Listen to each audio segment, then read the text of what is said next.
Hello दोस्तों, कैसे आप सब लोग। आशा करता हूँ आप सब लोग अच्छे होंगे। दोस्तों आज की वीडियो में बात करेंगे रसशास्त्र के तीसरे चैप्टर यंत्र उपकरण प्रकरण चैप्टर के पार्ट सेकंड के बारे में। इससे पहले वाली जो वीडियो थी दोस्तों, उसमें मैंने आप लोगों के साथ में जो पार्ट फर्स्ट है उसके अंदर डिस्कस किया था कि उलूखल यंत्र क्या होता है, खल्व यंत्र क्या होता है, कच्छप यंत्र क्या होता है, इसके निर्माण की विधि क्या होती है और अलग अलग प्रकार के जो भी प्रोसीजर है रस औषधियों के निर्माण में उनके अंतर्गत इनका यूज जो है किस तरह से किया जाता है उसके बारे में बात करी थी। दोस्तों आज के वीडियो में जो पार्ट सेकंड है उस पार्ट सेकंड के अंदर टोटल ब्लैक के 4 जो यंत्र है अलग अलग प्रकार के, उनके बारे में बात करेंगे, उनके निर्माण की विधि और उनका यूज जो है किस तरह से करते हैं उसके बारे में बात करेंगे। जिसके अंदर सबसे पहले देखेंगे कि पातना यंत्र जो है वो क्या होता है, उसका निर्माण किस तरह से करते हैं, दोला यंत्र क्या होता है, डमरू यंत्र क्या होता है और विधाधरी यंत्र क्या होता है। ये टोटल मिलाकर के 4 यंत्र है जिसके बारे में आज की वीडियो में डिस्कस करेंगे। दोस्तों सबसे पहले बात करते हैं पातना यंत्र के बारे में। दोस्तों जो पातना यंत्र है वो पातना यंत्र के टोटल मिलाकर के 3 भेद बताए हुए हैं, मतलब 3 प्रकार का होता है, जिसके अंदर उर्दू पातन यंत्र होता है, ठीक है, उसके अलावा अध पातन यंत्र होता है और तिर्यक पातन यंत्र होता है। इस तरह से टोटल मिलाकर के 3 भेद जो है इस पातन यंत्र के संहिताओं में बताए हुए हैं, ठीक है। पिछली वाली वीडियो में मैंने आप लोगों के साथ में डिस्कस किया था खल्व यंत्र के बारे में। तो खल्व यंत्र के मैंने आप लोगों को 3 भेद बताए थे।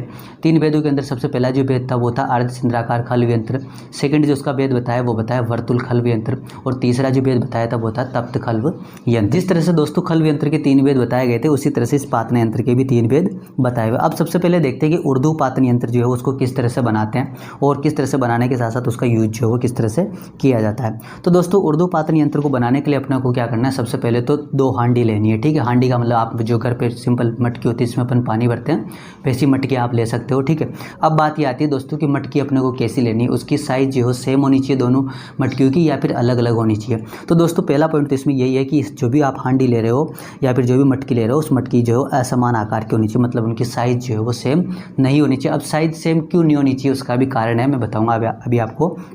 तो पहला पॉइंट तो ये है कि हांडी आपको असमान आकार की लेनी है, मतलब एक छोटे आकार की हांडी लेनी है और एक बड़े आकार की हांडी लेनी है, ठीक है। दोस्तों जो हमने 2 अलग अलग आकार की मटकियाँ ली है उन मटकियों को अब क्या करना है, एक दूसरे के ऊपर रख देना। जैसे आप डायग्राम में देख सकते हो कि ये एक मटकी है, ठीक है, इस मटकी के ऊपर दूसरी मटकी को जो उल्टा करके रख दिया गया है, ठीक है। रखने के बाद में अब जब दोनों मटकियों को एक दूसरे के ऊपर रखेंगे उल्टा करके तो उन दोनों का एक पॉइंट होगा जहाँ पे वो एक दूसरे से मिल रही होगी, तो उस स्थान को अपन क्या बोलेंगे, संधि बोलेंगे। और इस संधि वाले स्थान को अपन को क्या करना है, बांध देना, मतलब संधि बंधन कर देना है। जैसे पिछली वाली वीडियो में संधि बंधन के बारे में मैंने आपको बताया था कि जब भी अपन कच्छप यंत्र बना रहे थे तो उस दौरान मैंने एक छोटी कढ़ाई के ऊपर जब दूसरी छोटी कढ़ाई को रखा था तो उस दौरान मैंने बोला था कि आपको संधि बंधन कर देना है। और संधि बंधन करने के लिए वही चीज़ आपको प्रयोग में लेनी, चूना हो गया, फाणित हो गया और मंडूर हो गया, इसका प्रयोग आप कर सकते हो। संधि बंधन करने के बाद में अपने को क्या करना है कि जो ऊपर वाली मटकी है दोस्तों, ऊपर वाली मटकी के ऊपर अपने को आल बाल रखना है। आल बाल का मतलब होता है जलाधार। जलाधार का मतलब है कि एक पात्र लेना है, उस पात्र में जल भरना है, जल भर के इस ऊपर वाली मटकी के ऊपर उसको रख देना। अब जल किस तरह का लेना है, अपने को ठंडा पानी जो है वो यूज़ में लेना है, ठीक है। और जो नीचे वाली मटकी है दोस्तों, उस नीचे वाली मटकी में अपने को जो भी औषधि जो भी मेडिसिन अपन प्रिपेयर करना चाहते हैं उस मेडिसिन को रख देना है। और फिर इस पूरे के पूरे सिस्टम को उठा करके जो भी चूल्हा है उस चूल्हे के ऊपर रख देना है और रख करके अपने को अग्नि दे करके जो भी औषधि उसका पाक अपने को करना है। तो इस तरह से जो है इस उर्दू पातन यंत्र को जो है वो बनाया जाता है, ठीक है। एक बार और मैं आप लोगों को बता देता हूँ कि सबसे पहले अपन ने क्या किया कि 2 अलग अलग आकार की जो है वो मटकियाँ ली और उन मटकियों को जो है एक दूसरे के ऊपर उल्टा करके रख दिया। उल्टा करके रखने के बाद में उनकी जो भी संधि स्थान है उस संधि स्थान का अपन ने बंधन कर दिया। और बंधन करने के लिए अपन लेप का प्रयोग करते हैं, इसमें चूना, मंडूर और फाणित इनका प्रयोग करते हैं, ठीक है। उसके बाद में ऊपर वाली मटकी के ऊपर अपने को जलाधार रखना है जिसमें ठंडा पानी भरा हुआ होना चाहिए और नीचे वाली मटकी में अपने को औषधि रख देनी है। फिर इस पूरे के पूरे सिस्टम को उठा करके जो है चूल्हे के ऊपर रख देना है, ठीक है। दोस्तों ये तो मैंने आप लोगों को डायग्राम के अकॉर्डिंग समझाया कि जो भी डायग्राम है वो उस डायग्राम में मतलब आप किस तरह से बनाओगे उसके बारे में बताया, लेकिन थ्योरी में क्या लिखा हो वो भी मैं आप लोगों को बता देता हूँ एक बार।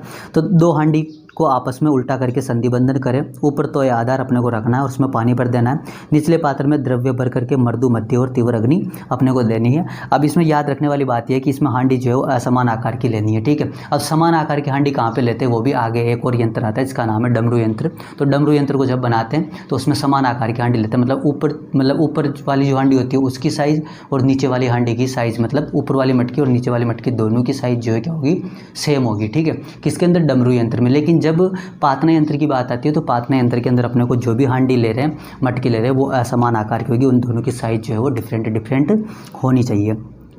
अब दोस्तों जो उर्दू पातन यंत्र बनाया है उस उर्दू पात्र यंत्र का प्रयोग अपन किस में करते हैं, तो हिंगुल से पारद के निष्कासन अर्थ, मतलब अगर जो भी हिंगुल हिंगुल युक्त जो पारद होता है जो कि सबसे श्रेष्ठ होता है, ठीक है।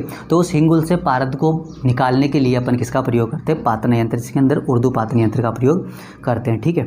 अब बात करते हैं इस पातन यंत्र के सेकंड सब टाइप की, जिसका नाम है अधपातन यंत्र। दोस्तों अधपातन यंत्र बनाने के लिए अपने को सबसे पहले क्या करना है कि दो अलग अलग साइज़ की जो है डिफरेंट साइज़ की हांडी लेनी है, ठीक है, मतलब मटकी लेनी है। उसके बाद में एक मटकी में अपने को क्या करना है कि आधा जो है वो पानी, मतलब उसको मटकी आधी भर जाए तब तक उसको उसमें पानी भरना है। और पानी भर देने के बाद में समतल ज़मीन पे गड्ढा करना है और गड्ढा करके उस हांडी को जो है वो ज़मीन में गाड़ देना है, ठीक है। यहाँ पर जो है ये ज़मीन होगी, उसके बाद में जलयुक्त जो हांडी है उसको मैंने इस ज़मीन में गड्ढा करके जो है वो इसके अंदर गाड़ दिया, ठीक है। उसके बाद में दोस्तों जो दूसरी हांडी है, उस दूसरी हांडी में अपने को क्या करना है, सबसे पहले इसकी जो तल वाला पार्ट है, मतलब सरफेस वाला जो पार्ट है, उसमें अंदर की तरफ अपने को हिंगुल युक्त जो भी पारद है उसका लेप कर देना है, ठीक है। लेप कर देने के बाद में उसको उल्टी करना है और उल्टी करके जो भी नीचे ज़मीन में गड़ी हुई हांडी है उसके ऊपर उसको रख देना है। रख देने के बाद में अपने को क्या करना है कि इन दोनों का जो मीटिंग पॉइंट होता है, मतलब इसका जो संधि स्थान होता है, उस संधि स्थान का अपने को क्या कर देना, संधि बंधन कर देना है। संधि बंधन करने के बाद में इस सिस्टम के ऊपर अपने को क्या करना, ऊपर की तरफ जो है वो जलते हुए ऊपले अपने को रख देना है, ठीक है। क्योंकि अग्नि तो अपने को देनी पड़ेगी। जो उर्दू पातन यंत्र में बस फर्क इतना सा था कि उसमें नीचे से अग्नि दे रहे थे और अधपातन यंत्र में जो ऊपर से अग्नि दे रहे हैं, ठीक है। लेकिन अग्नि तो दी जा रही है, ठीक है। तो इसलिए इसमें अपने को क्या करते हैं, अग्नि देने के लिए ऊपर जो है इस बहुत सारे क्या रख देते हैं, अपन कंडे रख देते हैं, उपले रख देते हैं, जिससे फिर अपन इसमें अग्नि देते हैं इनको जला करके, ठीक है। और इस तरह से जो है वो पारद जो है उसकी प्राप्ति अपन करते हैं, ठीक है। तो अब जो डायग्राम है उस डायग्राम में तो कुछ इस तरह से है, लेकिन अब इसमें थ्योरी में क्या लिखा हुआ मैं आप लोगों को बता देता हूँ एक बार पढ़ के। दोस्तों थ्योरी में लिखा हुआ है कि दो हांडी ले, ऊपर हांडी के आभ्यंतर तलभाग में पारा, हिंगुल आदि द्रव्यों का लेप कर देना है। ऊपर वाली हांडी में मैंने आपको बोला था कि हिंगुल युक्त जो भी पारा थे उसका अपने को लेप कर देना है। लेप करने के बाद में उल्टी करके उसको रखना है नीचे वाली हांडी के ऊपर, ठीक है। उसके बाद जो नीचे के पात्र है, मतलब कि नीचे वाली हांडी है, उसमें अपने को जल भर देना है और जल भर देने के बाद में उसमें संधि बंधन कर देना है, ठीक है। संधि बंधन कर देने के बाद में उसको क्या करना है, ज़मीन में गड्ढा करके गाड़ देना है। और गाड़ने के बाद में जो ऊपर वाली हांडी है दोस्तों, उस ऊपर वाली हांडी के ऊपर अपने को क्या कर देना है, अग्नि जलाने के लिए, अग्नि प्रज्वलित करने के लिए ऊपलों से जो उसको ढक देना है। उसके बाद में स्वांक्षित होने पर पारद की प्राप्ति हो जाती है। मतलब जब आप अग्नि दे करके जो है वो फ्री हो जाते हैं तो उसके बाद में उसको कुछ टाइम तक जो रखा रहना है, ताकि वो अपने आप ऑटोमेटिक जो है क्या हो जाए, ठंडा हो जाए। ठंडे होने के बाद में जब अपन उसको हटाते हैं तो हटाने के बाद अपने को जो भी नीचे वाला जो भी पात्र है, उस नीचे वाले पात्र में अपने को पारद की प्राप्ति हो जाती है। दोस्तों इन दोनों यंत्रों में एक चीज़ याद रखनी है आपको कि जब उर्दू पातन यंत्र की बात आती है तो उर्दू पातन यंत्र में परिणाम स्वरूप जो भी रस होती है वो अपने को ऊपर वाली मटकी के सरफेस पे प्राप्त होती है। जबकि अधपातन यंत्र में क्या होता है कि जो भी औषधि है वो जब अपना पूरा अग्नि दे करके फ्री हो जाता है तो उसके बाद में जो भी औषधि की अपने को प्राप्ति करनी, जैसे हिंगुल युक्त पारद से अपने को हिंगुल निकालना है तो अपने को पारद कौन सी हांडी में मिलेगा, ऊपर वाली हांडी में मिलेगा या नीचे वाली हांडी में मिलेगी। तो उर्दू पातन यंत्र में क्या होता है कि उर्दू पातन, उर्दू का मतलब होता है ऊपर की तरफ, पातन का मतलब होता है जमा, ठीक होना, ठीक है। तो ऊपर वाली हांडी में अगर जमा होता है तो उसको अपन उर्दू पातन यंत्र बोलते हैं। और अगर जो भी रस होती है वो नीचे वाली हांडी में अगर आकर के जमा होती है तो उसको अपन अधपातन यंत्र बोलते हैं। तो उर्दू पातन यंत्र में औषधि अपने को ऊपर वाली मटकी में मिलेगी, ऊपर वाली मटकी का जो तलभाग है वहाँ पर मिलेगी, जबकि अधपातन यंत्र के अंदर अपने को जो भी औषधि है दोस्तों वो नीचे वाले पात्र में मिलेगी। इसलिए इन दोनों का नाम जो है वो उर्दू पातन यंत्र और अर्धपातन यंत्र रखा गया है। जो जहाँ पर औषधि की प्राप्ति हो रही है उसके अकॉर्डिंग ही इनका नाम जो है वो अधपातन यंत्र और उर्दू पातन यंत्र जो है वो रखा गया है, ठीक है। अब दोस्तों बात करते हैं लास्ट जो कि पातन यंत्र का भेद है, उसका नाम है तिर्यक पातन यंत्र। तिर्यक पातन यंत्र को किस तरह से बनाते हैं इसके डायग्राम की बात करते हैं। दोस्तों तिर्यक पातन यंत्र को बनाने के लिए अपने को क्या करना है, सबसे पहले दो जो है वो अलग अलग साइज़ की, मतलब कि छोटे आकार की बड़े आकार की मटके लेनी है और उन मटकियों को जो है वो एक को तो थोड़ा ऊपर रखना है और एक को जो है थोड़ा नीचे रखना है, ठीक है। मतलब जैसे अलग अलग जगह पे रखना है, एक जगह पे एक मटकी को थोड़ा ऊपर रखना है और एक मटकी को जो है दूसरी जगह पे थोड़ा नीचे रखना है। उनको पास पास में दो अलग अलग जगह पे रखना है, ठीक है। उसके बाद में क्या करना है कि उन दोनों मटकियों के ऊपर उसका ग्रीवा वाला पार्ट है दोस्तों, उस ग्रीवा वाला पार्ट अपने को छेद करना है दोनों मटकियों के। उन दोनों मटकियों के ग्रीवा वाले भाग में छेद करने के बाद में उन दोनों को जो है वो एक दूसरे से जोड़ देना है, ठीक है। अब जनरली आप लोगों को तिर्यक का मतलब क्या हो जाएगा, एक तरह से टेढ़ा तिरछा, ठीक है। तिरछा का मतलब क्योंकि एक हांडी ऊपर रखी हुई एक हांडी नीचे रखी हुई तो दोनों को जब आप नली से जोड़ोगे तो नली कैसी होगी, तिरछी होगी, ठीक है। तो इसलिए इसको अपन तिर्यक पातन यंत्र बोलते हैं। इस तरह से इस तिर्यक पातन यंत्र को बनाते हैं। अब दोस्तों इसमें इंपॉर्टेंट बात ये आती है कि जैसे उर्दू पातन यंत्र में मैंने बोला था कि जो भी औषध द्रव्य वो नीचे वाले पात्र में रखते हैं और अधोपातन यंत्र में बोलवाता है कि जो भी औसत द्रव्य वो ऊपर वाले पात्र में रखते हैं, ठीक है, ताकि वो नीचे वाले मिल जाए, ठीक है। और उसके अलावा ऊर्ध्वपातन यंत्र जो था उसमें अपन नीचे वाले में रखते ताकि वो ऊपर जो है वो पातित हो जाए, ऊपर जो है वो वाष्प होकर के अपने को ऊपर वाले पात्र में मिल जाए, ठीक है। लेकिन इसमें बात आती है कि तिर्यक पातन यंत्र के अंदर अपन औसत द्रव्य को कहाँ पर रखना है, जल कौन सी वाली में भरना है, औषधि कौन सी वाली में रखनी है, ठीक है। तो उसके लिए आपको क्या करना है, बड़ी वाली जो हांडी है दोस्तों जिसको अपन अग्नि के ऊपर रख रहे हैं उस हांडी में अपने को औसत द्रव्य भरना है, ठीक है। और उसके अलावा जो छोटी वाली हांडी जो कि इसके पास में रखी हुई है उसके अंदर अपने को उसमें जो है उसमें अपने को क्या करना है, जल भरना है। और जल कितना भरना है, आधा, ठीक है। जो आधी हांडी जो है उसको जल से भरना है। इस तरह से इस तिर्यक पातन यंत्र को बनाते हैं दोस्तों। अब दोस्तों थ्योरी में क्या लिखा हुआ वो भी मैं आप लोगों को एक बार पढ़ के बता देता हूँ। दोस्तों थ्योरी में कुछ इस तरह से लिखा हुआ है कि 2 हांडी लेनी है, ठीक है। एक तो बड़ी आकार की हांडी जो कि ऊंचाई पर रखनी है और छोटे आकार की हांडी जो कि नीचे रखनी है। उनके मध्य में एक नली के द्वारा उन दोनों को जोड़ देना है। फिर उसके बाद में संधि बंधन से इन दोनों को दर्द कर देना। मतलब जब आप छेद करके उसके गिरिवा वाला भाग में छेद कर रहे हो और छेद करके उन दोनों को जब जोड़ रहे हो तो हो सकता है कि छेद आपसे थोड़ा टेढ़ा मेढ़ा हो गया हो, तो उसको पर्टिकुलर जो है ना वो मतलब एक तरह से अपने को फिक्स कर देना है वहाँ पे, ठीक है, ताकि हिले डुले नहीं, मतलब उसको संधि बंधन जो है वहाँ पर कर देना। उसके बाद में बड़े वाले पात्र में अपने को क्या रखना, औसत द्रव्य जो कि पारद है उसको रखना है। और छोटे वाला जो पात्र था मतलब छोटे वाली मटकी थी उसमें अपने को जल भर देना आधा, ठीक है। इस तरह से तिर्यक पातन यंत्र का निर्माण किया जाता है, ठीक है। अब दोस्तों इस तिर्यक पातन यंत्र का यूज़ कहाँ पर करते हैं, तो जैसे मैंने आप लोगों के साथ में बोला था, जैसे मैंने आप लोगों को बताया कि ऊर्ध्वपातन यंत्र का प्रयोग जो है हिंगुल से पारद को निकालने के लिए करते हैं। अधपातन यंत्र का प्रयोग जो है पारद के अधपातन के लिए करते हैं। और उसी तरह से तिर्यक पातन यंत्र का प्रयोग जो है वो पारद के अष्टविध संस्कार, उसके अलावा अष्टादश संस्कार और 19 संस्कार, ये टोटल मिलाकर के जो मैंने 8, 18 और 19 पारद के संस्कार पढ़ाए थे आप लोगों को पिछले वाले चैप्टर में, ठीक है। अगर पारद वाले चैप्टर की वीडियो से आपने नहीं देखी है दोस्तों तो आप चैनल की प्लेलिस्ट में जाकर के उनको देख सकते हो। तो उनमें मैंने आप लोगों के साथ में डिस्कस किया था कि पारद के 8 संस्कार, 18 संस्कार और 19 संस्कार जो है वो उनको करने के लिए अपन जैसे अष्टविध संस्कार थे तो उसमें अपन स्वेदन, मर्दन, उत्थापन, पातन इस तरह से पढ़ा था, ठीक है। तो पातन के अंदर जो पातन यंत्र है उसका प्रयोग अपन कर रहे थे, ठीक है। तो इसलिए लिखा हुआ है कि पारद के जो संस्कार उस संस्कार के लिए इस तिर्यक पातन यंत्र का प्रयोग किया जाता है। तो दोस्तों यहाँ पर अपना पातन यंत्र कंप्लीट हो जाता है, जिसमें मैंने आप लोगों के साथ में ऊर्ध्वपातन यंत्र, अधपातन यंत्र और तिर्यक पातन यंत्र इसके जो 3 टोटल मिलाकर के 3 भेद बताए हुए थे उनके बारे में डिस्कस किया। अब सेकंड यंत्र के बारे में बात करते हैं जिसका नाम है दोस्तों दोला यंत्र, ठीक है। दोस्तों अब बात करते हैं कि दोला यंत्र को किस तरह से बनाया जाता है। तो डायग्राम में आप लोग देख भी सकते हो, ठीक है। तो इसके दोला यंत्र को बनाने के लिए अपने को सबसे पहले क्या करनी है, एक मटकी लेनी है, ठीक है। और उस मटकी का जो ग्रीवा वाला भाग है वहाँ पर दोनों तरफ से मतलब आर पार हो जाए इस तरह का अपने को छेद करना है, ठीक है। छेद करने के बाद में उस मटकी में अपने को क्या करना है, आधा जो है आधे इस तरह तक अपने को जल भरना है, ठीक है। अब जल भी भर सकते हैं, जल के अलावा अपन इसमें जो भी कोई भी अगर औषधि होती है तो उसका सौरस भी ले सकते हैं, क्वाथ भी ले सकते हैं, क्षारीय जल भी ले सकते हैं, अम्ल द्रव्य और दूध आदि भी जो अपन प्रयोग में ले सकते हैं। लेकिन जनरली अगर कुछ ना लिखा हो, कुछ ना बताया हो तो अपने को इसी दस्ता क्या कर देना है, उस हांडे में अपने को मटकी में उसमें तो उस मटकी में अपने को क्या भर देना है, जल भर देना है, पानी भर देना है आधे तल तक, ठीक है। उसके बाद में क्या करना है अपने को, आधे तल तक पानी भर देने के बाद में उस मटकी का जो गिरीवा वाला भाग जहाँ पर अपन ने एक सीधा स्ट्रेट छिद्र किया था उस छिद्र में अपने को एक सलाका लगानी है। अब सलाका लोहे की भी हो सकती है, लकड़ी की भी हो सकती है। सलाका लगानी है। सलाका लगाने के बाद में दोस्तों उस सलाका में अपने को धागा बांधना है। धागा बांध करके जो भी पोटली से बना हुआ अपना औसत द्रव्य उसको जो है वो उस मटकी के अंदर की तरफ जो पानी पर अपन ने भर रखा है उस पानी के अंदर तक डूब जाए, इस तरह से उसको लटका देना है। और उसके बाद में ये पूरा का पूरा जो सिस्टम अपन ने बनाया है इस पूरे के पूरे सिस्टम को उठा करके अपने को अग्नि के ऊपर रखना है, ठीक है। इस तरह से दोला यंत्र को बनाते हैं। यहाँ पे डायग्राम में भी आप देख सकते हो कि सबसे पहले अपन ने एक मटकी ली, ठीक है। मटकी के जो ग्रीवा वाला पार्ट है वहाँ पर छेद किया, छेद करके अपन ने लोहे की या लकड़ी की सलाखा उसमें लगा दी, ठीक है। उसके बाद में जो है वो उसमें अपने को क्या करें, उसमें अपन ने क्या किया, फिर पानी भर दिया, ठीक है। पानी भर देने के बाद में अपन ने जो है वो सूत्र या धागे की हेल्प से जो है वो पारद आदि से निर्मित जो भी पोटली थी उस पोटली को इसके अंदर यहाँ पर लटका दिया या पानी में जो है डूबती रहे इस तरह से लटका दिया। फिर इस पूरे के पूरे सिस्टम को उठा करके अपन ने इस अग्नि के ऊपर रख दिया, मतलब कि चूल्हे के ऊपर रख दिया। और इस तरह से जो है दोला यंत्र को अपन ने बनाया। अब दोस्तों हिंदी में क्या लिखा हुआ है, मतलब थ्योरी में क्या लिखा हुआ है उसकी बात करें तो उसमें कुछ इस तरह से लिखा हुआ है। सबसे पहले अपने को एक मिट्टी की हांडी ली, उसमें गले में छिद्र कर सलाखा को प्रविष्ट करा देंगे।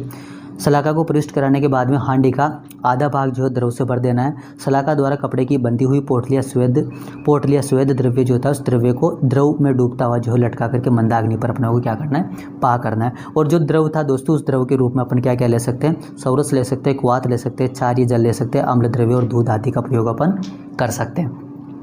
अब दोस्तों जब अपन इस दोला यंत्र को बना लेते हैं तो दोला यंत्र को बनाने के बाद में सबसे इंपॉर्टेंट चीज़ ये आती है कि इसका प्रयोग जो है वो किस में करते हैं। तो दोस्तों जब मैंने आपको लोगों के साथ में पारद की अलग अलग प्रकार की कल्पनाएं बताई थी, तो उस कल्पनाओं के दौरान मैंने आप लोगों को पोटली कल्पना बताई थी, ठीक है। तो उस पोटली कल्पना के निर्माण के अंदर मैंने आप लोगों को बोला था कि इसके निर्माण के लिए अपने को किसका प्रयोग करते हैं, अपन दोला यंत्र का प्रयोग करते हैं। इस तरह से मैंने आप लोगों को विशेष वहाँ पर बोला था कि आपको यंत्र याद रखना है कि पोटली निर्माण, पोटली कल्पना के अंतर्गत या फिर पोटली कल्पना के द्वारा पोटली निर्माण के लिए कौन से यंत्र का प्रयोग किया जाता है, तो दोला यंत्र का प्रयोग करते हैं, ठीक है। तो एक तो यूज वो हो गया कि पोटली निर्माण के लिए दोला यंत्र का प्रयोग करते हैं। उसके अलावा बहिर्मल निर्वाण अर्थ पारद में मर्दन के लिए, ठीक है। जब मैंने आप लोगों को पारद के 8 संस्कार बताए थे, स्वेदन, मर्दन, उत्थापन, पातन, मूर्छन, है ना, इस तरह से टोटल मिलाकर के दीपन संस्कार, ये सारे जो 8 संस्कार बताए थे पारद वाली वीडियो में, तो उस दौरान मैंने आप लोगों को जो स्वेदन था उस स्वेदन के अंदर मैंने बताया था कि जो भी पारद के बाहर की तरफ जो भी मल है उन मल को शिथिल करने के लिए अपन मर्दन का प्रयोग, स्वेदन का प्रयोग करते हैं। उसके बाद जब मर्दन की बात करें थे तो मर्दन के अंदर मैंने बोला था कि बहिर्मल निवारण अर्थ, मतलब जो भी पारद की बाहरी स्तर पर उपस्थित मल है उनको निकालने के लिए, उनको हटाने के लिए अपन किसका प्रयोग करते हैं, मर्दन प्रोसीजर का प्रयोग करते हैं, ठीक है।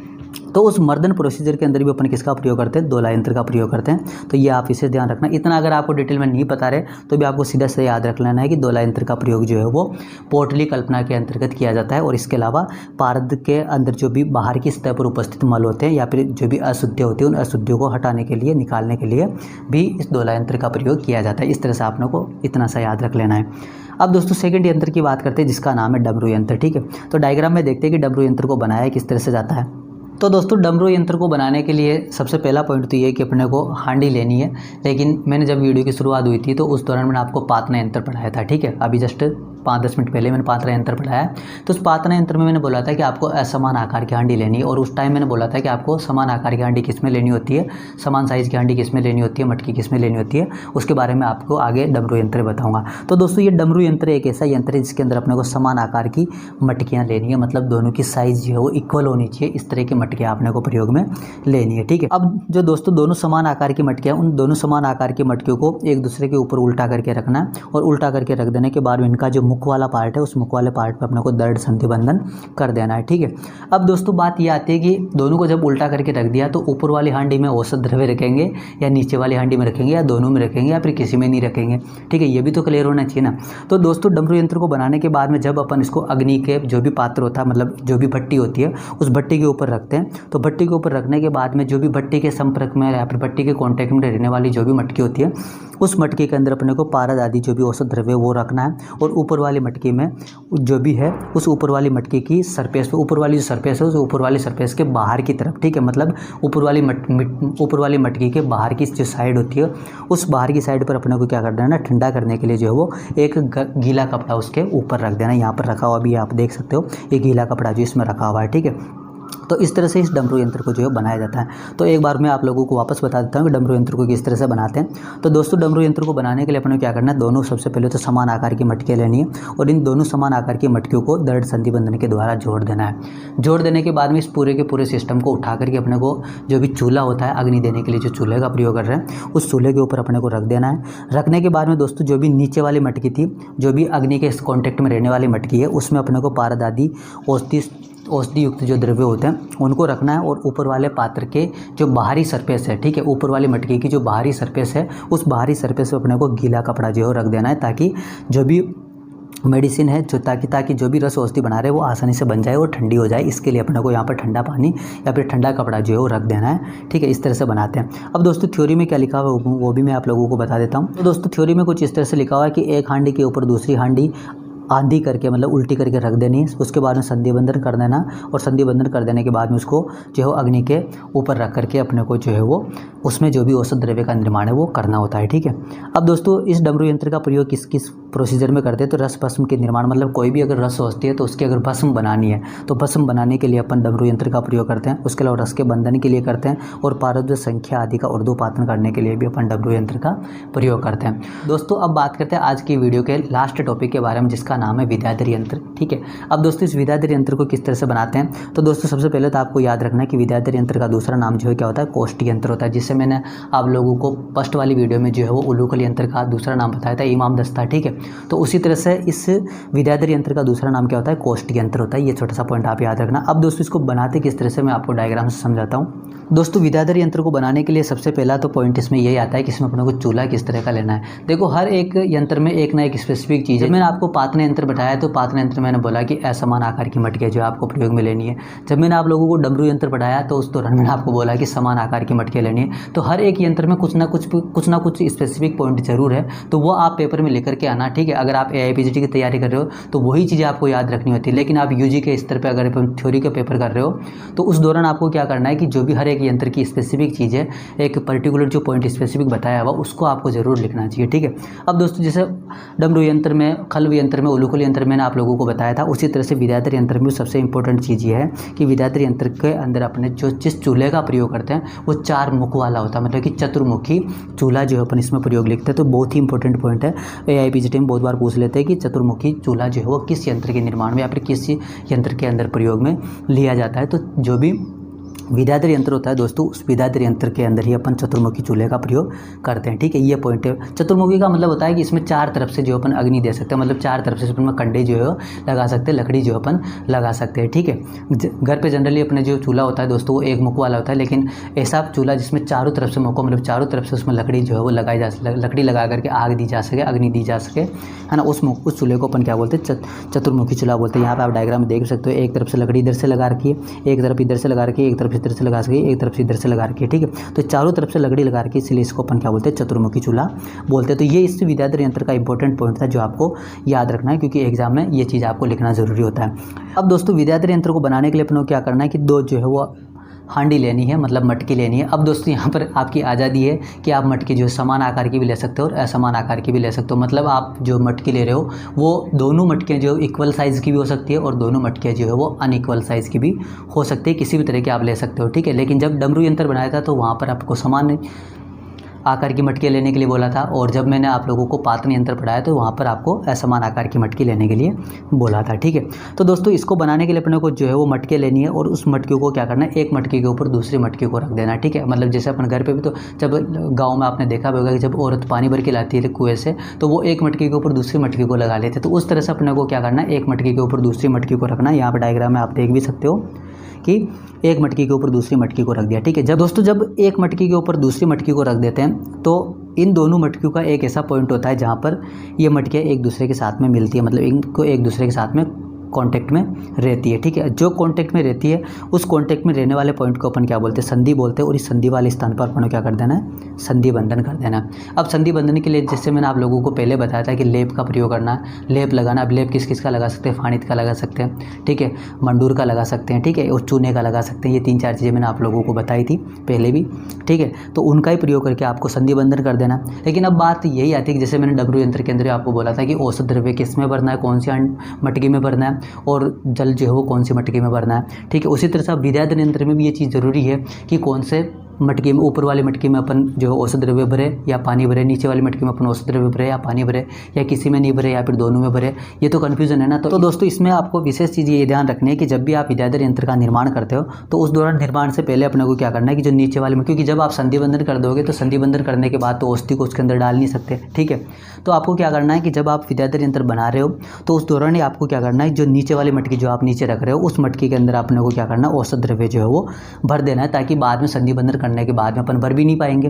तो पहले अपने को भर करके जो है वो चूल्हे के ऊपर, उसको चतुर्मुखी चूल्हे के ऊपर अपने को रख देना है। उसके बाद में दूसरी मटकी रखनी है, और दूसरी मटकी रखने के बाद में संधि बंधन करना है। संधि बंधन करने के बाद में ऊपर वाली जो मटकी थी दोस्तों उसमें अपने को क्या कर देना, आधा जो है वो जल भर देना, मतलब आधी मटकी जो है वो पानी से उसको भर देना है, ठीक है। इस तरह से जो दोस्तों इस विद्याधर यंत्र का निर्माण किया जाता है। तो दोस्तों ये कंफर्म हो गया कि अब किस में, कौन सी मटकी में अपने को पानी भरना है, कौन सी मटकी में औसत द्रव्य रखना है। तो जो नीचे वाली मटकी है दोस्तों, नीचे वाली मटकी में औसत द्रव्य भरना है, और जो ऊपर वाली मटकी है दोस्तों उसमें अपने को जल भर देना है, ठीक है। इस तरह से जो इस विद्याधर यंत्र का निर्माण किया जाता है। अब दोस्तों थ्योरी में क्या लिखा है वो भी मैं आप लोगों को एक बार पढ़ करके बता देता हूँ। दोस्तों थ्योरी में ये लिखा हुआ है कि एक हांडी के ऊपर दूसरी हांडी सीधी करके रख देनी है, ठीक है, दोनों को संधि बंधन कर देना है और 4 मुख वाले चूल्हे से यहाँ पर अग्नि देनी है। तो इंपॉर्टेंट चीज़ मैंने हाईलाइट भी करी कि 4 मुख वाला चूल्हा जो अपने को इसमें प्रयोग लेना है। तो क्वेश्चन यही पूछा जाएगा सीधा सीधा, MCQ में भी आपको जो है वो है ना मल्टीपल चॉइस क्वेश्चन टाइप में भी आपको पूछ सकता है कि वह कौन सा यंत्र है जिसके अंदर चतुर्मुखी चूल्हे का प्रयोग करते हैं। तो विद्याधर यंत्र, डमरू यंत्र, है ना, खल्व यंत्र, उलूखल यंत्र कौन सा, तो आपको करेक्ट आंसर जो क्या लगाना है, विद्याधर यंत्र लगाना है, ठीक है। हर एक यंत्र में कुछ ना कुछ इंपॉर्टेंट चीज़ें है, एक स्पेसिफिक पॉइंट है जो आपको ध्यान होना चाहिए पेपर के पॉइंट ऑफ व्यू से, ठीक है। क्योंकि अगर उस चीज़ को लिखोगे और आप वहाँ पर हाईलाइट करके आओगे तो आपके मार्क्स भी जो है वो अच्छे आएंगे। पूरी की पूरी थ्योरी तो सभी स्टूडेंट लिख करके आते हैं, लेकिन अगर आप एक पर्टिकुलर चीज़ को जो उसकी स्पेसिफिक पॉइंट है उसको ध्यान रखते हुए वहाँ पर लिखोगे और हाईलाइट करके आओगे तो एग्जामिनर सोचेगा कि बच्चों को बहुत सारी चीज़ें पता है, तो आपको जो जहाँ पर 2 नंबर मिल रहे होंगे जहाँ पर आपको 4 नंबर मिलेंगे, ठीक है। तो इस तरह से आपको थोड़ी चीज़ें ध्यान रखनी है, इसलिए मैं आप जो भी इंपॉर्टेंट है उनको हाईलाइट कर भी दिया हूँ हाईलाइटर से, ठीक है। तो 4 मुख वाले चूल्हे का प्रयोग इसमें करते हैं। और आगे जो मेन चीज़ लिखी हुई वो लिखी हुई कि ऊपर वाले पात्र में अपने को, ऊपर वाली मटकी में अपने को क्या करना है, जल भर देना, और नीचे वाले पात्र में अपने को पारद आदि वस्तुएं जो है वो भर करके रख देनी है। अब दोस्तों इस विद्याधर यंत्र का प्रयोग क्या करते हैं, तो जो भी गंधक है उस गंधक के जारण के लिए और हिंगुल युक्त पारद जो है उस हिंगुल युक्त पारद के निष्कासन के लिए अपन प्रयोग करते हैं। जैसे पातन यंत्र का प्रयोग कर रहे थे उसी तरह से अपन विद्याधर यंत्र का प्रयोग भी जो है वो हिंगुल युक्त पारद से पारद को निष्कासित करने के लिए करते हैं। तो दोस्तों ये थी आज की हमारी वीडियो जिसमें मैंने आप लोगों के साथ में डिस्कस किया कि जो विद्याधर यंत्र है वो क्या होता है। उससे पहले मैंने आप लोगों के साथ में डिस्कस किया कि डमरू यंत्र जो है वो क्या होता है ना। उसके अलावा दोला यंत्र क्या होता है, और वीडियो की शुरुआत में मैंने आप लोगों के साथ में बात करी। पहले दोस्तों मैंने आप लोगों को पातन यंत्र के जो भी 3 भेद है उन तीनों भेदों के बारे में समझाया कि इनका प्रयोग जो है कहाँ पर करते हैं, इनका निर्माण किस तरह से करते हैं, इस सब के बारे में बात करें। तो आने वाली जो नेक्स्ट वीडियो उसमें अपन इस चैप्टर के पार्ट 3 के बारे में बात करेंगे, और उस पार्ट 3 के अंदर मैं आप लोगों के साथ में टोटल मिलाकर के 4 यंत्रों के बारे में डिस्कस करूँगा, जिसके अंदर सबसे पहला यंत्र जो मैं डिस्कस करूँगा वो होगा पुट यंत्र। उसके बाद में बात करेंगे बालू का यंत्र के बारे में, उसके बाद में बात करेंगे स्वेदनी यंत्र के बारे में, और उसके बाद में बात करेंगे लास्ट जारणा यंत्र के बारे में, ठीक है दोस्तों। इसी तरह के इंटरेस्टिंग वीडियोस के लिए आप हमारे चैनल को सब्सक्राइब कर सकते हो और बेल आइकन को ऑल पर प्रेस कर सकते हो, ताकि आने वाली हर एक वीडियो की नोटिफिकेशन आप तक जल्दी से जल्दी पहुंच जाए और आप वीडियो जो है जल्दी से जल्दी देख सको। Thank you so much guys.